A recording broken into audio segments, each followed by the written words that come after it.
سەرۆکۆمارێ تورکیە ڕەجەب طەیب ئەردۆغان جڤینەکە ئاوارتایە ئەولەکاریە چێکرد و تێدا یەپەگێ تەهدید کرد و گوت ئەو بتە ئاواهی ڕێنادن کۆ لەسەر سینۆرێ وان بە سووریە و بە عێراقێرە تەروریستان وەرە ئاواکردن. دە جڤینێدا وەزیرێ دەرڤە وەزیرێ بەرەڤانیە تورکێژی ئامادە بوون. پشتی جڤینێ داخویانیە کاتە بەلافکردن د داخویانیەدا تێگوتن کۆ ئەوێ ئۆپەراسیۆنێن خۆ بەردەوام بکەن و تەهدیدا کۆژ سینۆر دچە سەروان ئەوێ وان تهدیدان نەهێنن.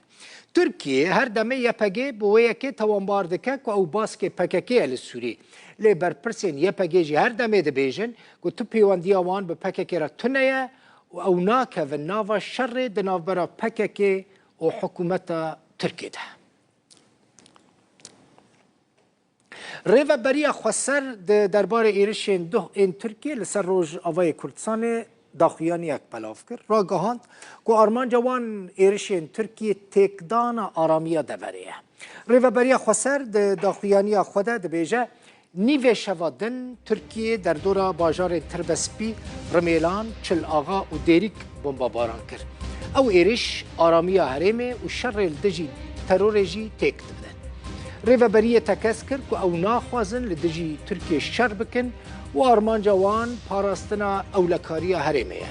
Her wiha got hewlên Tirkiye yên ji bo derxistina şerekî mezhebî li herêmê têk çû û Tirkiye bi zanebûn, cihûsaziyên xizmetguzarî û bînesaziya herêmê bombabaran dike. Rêveberiya Xweser bang li hêzên navdewletî yên li Sûriyê kir ku dawî li wan êrişên Tirkiye bînin.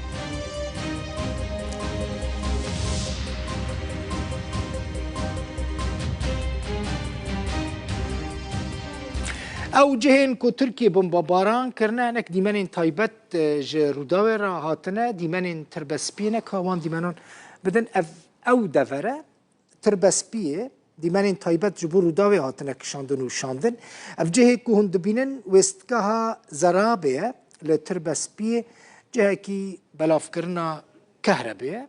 Dih bişev ev dever ji aliyê Tirkiye ve hate bombabaran kirin weke ku hûn dibînin ziyanên gelekî mezin jî gihîştine wî cihê.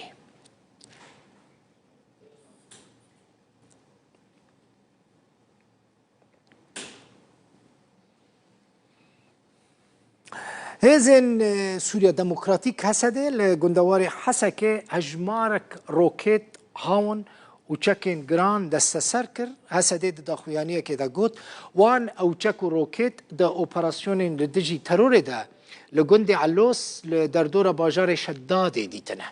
Kesên ku ew çek bi wan re hatine girtin jî amadekarî dikirin ku wan rokêtan êrişî bargehên Amerîkî bikin.